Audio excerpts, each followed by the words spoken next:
नमस्कार, आप देख रहे हैं निष्पक्ष न्यूज। आपके साथ मैं हूं रवि ठाकुर। कोलकाता में लेडी डॉक्टर से दरिंदगी के खिलाफ आज छात्रों के प्रदर्शन पर लाठीचार्ज के बाद बंगाल बीजेपी ने कल यानी 28 अगस्त को बंगाल बंद का आह्वान कर दिया है। लेकिन ममता सरकार ने फरमान जारी किया है कि कल कोई बंद नहीं होगा। सरकार ने कर्मचारियों को अल्टीमेटम भी दे दिया है कि हर किसी को कल दफ्तर आना होगा। बीजेपी का कहना है कि ममता सरकार पुलिस के जरिए शांतिपूर्ण प्रदर्शन को कुचल रही है और ममता बनर्जी की सरकार बंगाल में तानाशाही कर रही है।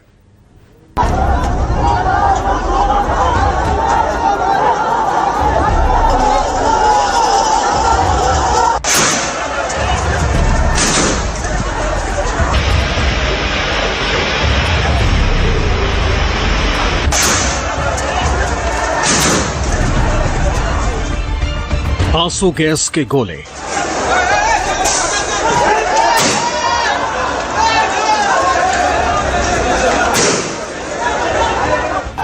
लाठीचार्ज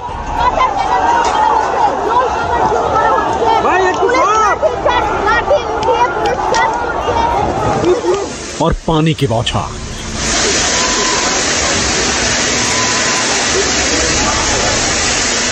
लेडी डॉक्टर से दरिंदगी के खिलाफ गुस्से के सैलाब ने कोलकाता को एक बार फिर कुरुक्षेत्र बना दिया।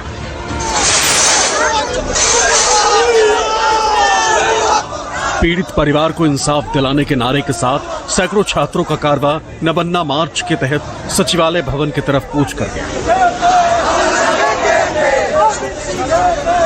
देखिए, तस्वीर देख सकते हैं कि जो छात्रों का धीरे धीरे यहाँ पे जो जुट है अब ये आगे की तरफ बढ़ रहा है। यानी देखिए किस तरह से जो यहाँ पे झंडे हैं, देखिए तिरंगा हाथों में है और किस तरह से देखिए एक जत्था है हमारे सामने आ चुका है। और बाकायदा जिस बात का देखिए जिक्र हो रहा था, जो चर्चा हम कर रहे थे इसके पहले कि यहाँ पे देखे कि जो छात्र है वो पहुंचेंगे। सामने देखिए तस्वीरें दिखाना चाहेंगे। अब ये छात्र यहाँ आ चुके हैं। यानी देखिए कि कह सकते हैं ना, कॉलेज स्क्वायर से चल रहा था जो बैरिकेड की हम बात कर रहे थे, अब ये पहले बैरिकेड तक पहुंच चुके हैं। देखिए किस तरह से अब यहाँ पे जद्दोजहद शुरू कर चुके हैं। यानी सीधा छात्रों का टारगेट ये पहला बैरिकेड है। जिस जगह हम मौजूद हैं हावड़ा का, ये हावड़ा का स्टेशन है और वाटर कैनन की देखिए गाड़ियां भी अब शुरू हो चुकी है, क्योंकि अंदाजा लगाया जा सकता था ना कि छात्र कहां से आएंगे, जिस बात की अब जिक्र कर रहे थे। अब ये छात्र देखिए बाकायदा यहाँ पहुंच चुके। पुलिस ने जगह जगह बैरिकेडिंग कर प्रदर्शनकारियों का रास्ता रोक दिया। हालांकि लोग अपनी मंजिल से पहले रुकने को तैयार नहीं थे, लेकिन पुलिस उन्हें एक इंच भी आगे बढ़ने देने को राजी न थी। फिर वही हुआ जो अमूमन होता है, कोलकाता की सड़कें जंग का अखाड़ा बन गई। तिरंगा बाकायदा इनके हाथों पे है, पुलिस की लाठियां इन्होंने खाई है, चोटें लगी है, टीयर गैस लगा है, लेकिन तब भी आप डटी हुई है। क्या मांगे हैं आप? बहुत हो चुका है, अब हम नहीं सहेंगे। ये एक बार से फिर पुलिस लगातार लाठीचार्ज कर रही है। वाकई देखिए पुलिस के जो है यहाँ पे किसी को बख्श नहीं रहे हैं, लेकिन जो प्रदर्शनकारी हैं, जो उनका कहना है जो कि कुछ लोग बाहर से आ गए हैं, भीड़ में हिंसा फैला रहे हैं। आप क्या छात्र संगठन से हैं? मैं एक पश्चिम बंगाल की लड़की हूँ, मैं एक माँ हूँ, मैं एक बेटी हूँ और हमारे जो पश्चिम बंगाल के महिला शासक है उनके खिलाफ हम आज रास्ते में हैं। आरजीकर मेडिकल कॉलेज अस्पताल में लेडी डॉक्टर के रेप मर्डर केस के खिलाफ पश्चिम बंग छात्र समाज और संग्रामी चौथा मंच ने नबन्ना अभियान मार्च का आह्वान किया था। शहर के दो हिस्सों से शुरू होने वाले 2 मार्च का लक्ष्य नबन्ना यानी कोलकाता सरकार के सचिवालय तक पहुंचना था, लेकिन पुलिस ने हिंसा का हवाला देते हुए प्रदर्शनकारियों की रैली को गैर कानूनी बता दिया।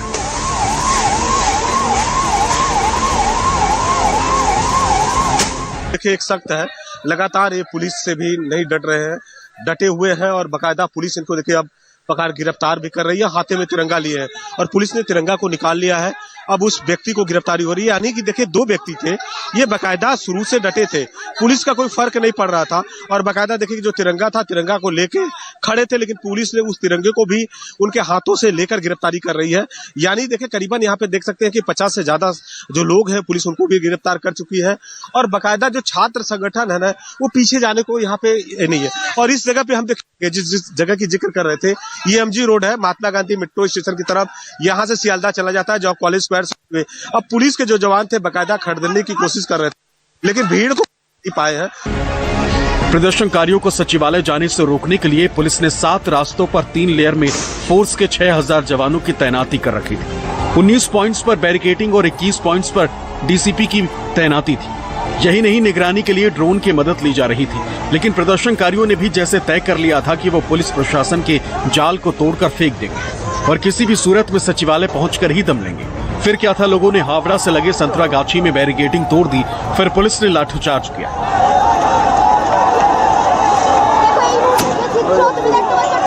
भीड़ को तितर बितर करने के लिए आंसू गैस के गोले छोड़े गए। वाटर कैनन के मुंह खोले गए।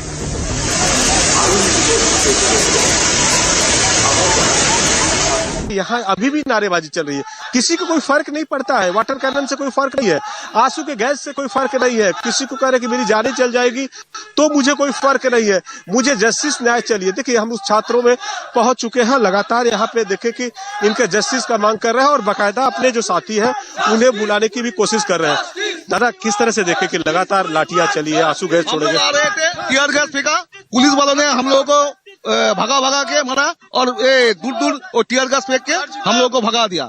तो हम लोग भागे नहीं, अभी भी खड़े हैं इधर पर। क्या कर रहे हैं हम लोग देख रहे हैं, पीछे से हमारा वो जो दोस्त लोग आ रहे हैं उसके साथ हम लोग फिर जुड़ जाएंगे। जो छात्र थे जिनकी मांगे थी, बाकायदा पुलिस यहाँ तक नहीं पहुंच सकी है, लेकिन हम आए हैं, इनसे बातें कर रहे हैं। इनका कहना है वी वांट जस्टिस, मुझे न्याय चाहिए।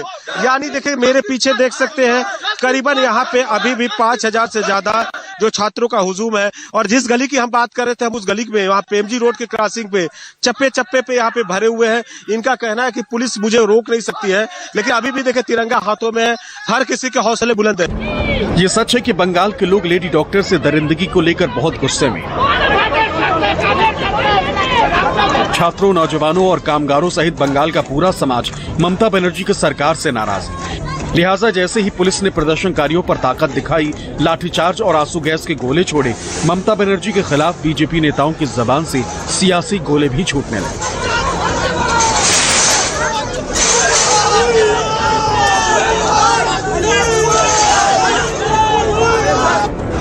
कोलकाता पुलिस मुख्यालय के सामने प्रदर्शन करने पहुंचे बंगाल बीजेपी अध्यक्ष सुकांत मजूमदार ने ममता सरकार पर तानाशाही का इल्जाम लगाया तो लगे हाथ 28 अगस्त यानी बुधवार को बंगाल बंद का आह्वान कर दिया। आज शांतिपूर्ण और डेमोक्रेटिक आंदोलन के ऊपर जिस तरीके का पुलिस ने हिंसा की, पुलिस ने लाठियां भाजी, पानी की बौछार की और उसके साथ साथ आंसू गैस के गोले भी छोड़े, हम इसके विरोध में, इस डेमोक्रेटिक आंदोलन को कुचलने के विरोध में पश्चिम बंगाल सरकार के खिलाफ ममता बनर्जी की रेजिग्नेशन की डिमांड को लेकर कल 12 घंटे का जनरल स्ट्राइक का डिमांड किए हैं। हम जनता से अपील करते हैं कि आप इस स्ट्राइक में, इस धर्मघट में, इस हड़ताल में शामिल हो। और आज हम छोटी सी डिमांड लेके लाल बाजार यानी पुलिस हेडक्वार्टर तक जा रहे थे कि जिन लोगों को गिरफ्तार किया गया है, स्टूडेंट्स को, उनको छोड़ दिया जाए। और जो बेसिक जो डिमांड है, वी वांट जस्टिस, वो तो हमारा भी डिमांड है। जस्टिस देने का रिस्पांसिबिलिटी अब सीबीआई का है। एक ही अरेस्ट हुआ, वो भी कलकत्ता पुलिस अरेस्ट किया। इन्वेस्टिगेशन सीबीआई के हाथ में, केस सुप्रीम कोर्ट में। ये लोग कलकत्ता में एनआरकी के लिए, ये नवान्न चलो, ये कुछ गुंडे लोग जो सामने थे, वहां पर बड़ा गैदरिंग तो नहीं था, कुल मिलाकर 3000 मैक्सिमम। अब देखिए, आपका पास तस्वीर होगा, वीडियो होगा, ये जो बैरिकेड्स है वो बैरिकेड तोड़ना चाहते हैं। तो क्यों, क्या सोचता था वो लोग? पुलिस बैरिकेड नहीं करेगा, वो लोग स्ट्रेट नवान्न में चला जाएगा। बीजेपी ये बात बखूबी जान चुकी है कि कोलकाता लेडी डॉक्टर रेप मामले में ममता सरकार बुरी तरह फंस चुकी है और पहली बार ममता बनर्जी और उनकी पार्टी बैकफुट पर दिख रही है। लिहाजा ममता बनर्जी को इस मामले में जितना सियासी नुकसान होगा, बीजेपी उतने ही फायदे में रहेगी। लेकिन इंडिया गठबंधन के तहत ममता बनर्जी के साथ गठबंधन कर लोकसभा चुनाव में घाटे में रही कांग्रेस भी इस मुद्दे को खाली नहीं जाने देना चाहती। मुर्शिदाबाद से ममता बनर्जी की पार्टी के उम्मीदवार से हारकर पूर्व सांसद बने पश्चिम बंगाल कांग्रेस के पूर्व अध्यक्ष अधीर रंजन चौधरी ने भी प्रदर्शनकारियों पर पुलिस के हमले को ममता सरकार पर हमले का हथियार बनाया और बंगाल सरकार के खिलाफ आरोपों का पुलिंदा खोल दिया। ये कहना कि कोई भी पार्टी, कोई अगर आंदोलन करे तो जरूरत से ज्यादा इंतजामियात की क्या दरकार मुझे पता नहीं, क्योंकि कहाँ नवान्नो है और कहाँ हावड़ा पुल। बहुत सारे जगह सुन रहे हैं कि स्टेशन पे पाबंदी लगा दिए गए हैं, जाने में रुकावट पैदा कर रहे हैं, कोई जरूरत नहीं। नबन्ना प्रोटेस्ट में जुटी भीड़ और लाठीचार्ज के खिलाफ लोगों का गुस्सा देख बीजेपी ने बुधवार को 12 घंटे के बंगाल बंद का आह्वान तो कर दिया, ये भी बता दिया कि सुबह 6 बजे से शाम 6 बजे तक बंगाल में कुछ भी खुला नहीं रहेगा। लेकिन पलक झपकते ही ममता सरकार का फरमान आया कि बुधवार को कोई भी दफ्तर बंद नहीं होंगे। सभी कर्मचारियों को दूसरे दिनों की तरह ही दफ्तर आना होगा। सरकारी कर्मचारियों को यह हिदायत भी दे दी कि वो किसी भी सूरत में बीजेपी के बुलाए गए बंद का हिस्सा न बने। मुख्यमंत्री ममता बनर्जी के मुख्य सलाहकार अल्पन बंदोपाध्याय ने इसकी घोषणा की और कुछ देर के बाद ही राज्य सरकार ने इसकी अधिसूचना भी जारी कर दी। बंगाल बंद का कॉल दिया, वो तो पूरा फ्लॉप होगा। आज का उसका वो गुंडागर्दी, लेकिन बेसिकली फ्लॉप है, इसीलिए ही तो गुंडागर्दी किया। कहीं पर स्टेज नहीं था, कोई लीडर का भाषण का अरेंजमेंट नहीं था, सिर्फ सोशल मीडिया में प्रोवोकेशन देकर चलो बैरिकेड भांगो, स्टोन थ्रोइंग हुआ, पुलिस ऑफिसर्स लोगों का बुरी तरह से जख्म हुआ और पुलिस गोली नहीं चलाया। पुलिस भीड़ को हटाने के लिए मिनिमम स्टेप्स लिया है, गोली नहीं चलाया। बीजेपी के बंद के आह्वान के खिलाफ ममता सरकार के इस फरमान से विपक्ष का गुस्सा और हाई हो गया। बीजेपी ने कोलकाता से दिल्ली तक ममता सरकार के खिलाफ मोर्चा खोल दिया। बीजेपी प्रवक्ताओं की पलटन ममता सरकार को तानाशाह बताने लगी। ममता बनर्जी के पॉलीग्राफ टेस्ट की मांग दोहराने लगी। अगर देश में कहीं तानाशाह है तो वो तानाशाह ममता बनर्जी हैं। और ऐसा क्यों कहा जा रहा है? हमने देखा किस तरह से आरजी कर मेडिकल कॉलेज में जिस तरह से एक जघन्य अपराध होता है, हमारी बहन, उनके साथ उनकी हत्या कर दी जाती है और बलात्कार होता है। ममता बनर्जी बिल्कुल स्पष्टता से एक स्टैंड लेती हैं कि वो आरोपियों के साथ खड़ी रहेंगी, उनको संरक्षण देंगी। राज्य सरकार की तरफ से जारी अधिसूचना में दो टूक कह दिया गया है कि 28 अगस्त को पहली या दूसरी पाली में किसी कर्मचारी को कोई आकस्मिक अवकाश नहीं दिया जाएगा। यही नहीं, किसी भी कर्मचारी की छुट्टी पूरे दिन के लिए स्वीकार नहीं की जाएगी। जो कर्मचारी 27 अगस्त को छुट्टी पर थे, उन्हें 28 अगस्त को ड्यूटी पर रिपोर्ट करना होगा और जो 28 अगस्त को भी छुट्टी पर रहेंगे, उनका वेतन काट लिया जाएगा। बंगाल बीजेपी के बंद के आह्वान के बीच बीजेपी के राष्ट्रीय अध्यक्ष जेपी नड्डा ने सोशल मीडिया प्लेटफॉर्म एक्स पर अपने पोस्ट में ममता सरकार को बलात्कारियों और अपराधियों का मददगार बताया, जबकि टीएमसी सांसद महुआ मोइत्रा ने पुलिस पर ईंटें फेंके जाने का दावा करते हुए आरोप लगाया कि बीजेपी बंगाल बंद के आह्वान के जरिए पुराना खेल खेल रही है। मनोज पांडे, कोलकाता, न्यूज़ 24।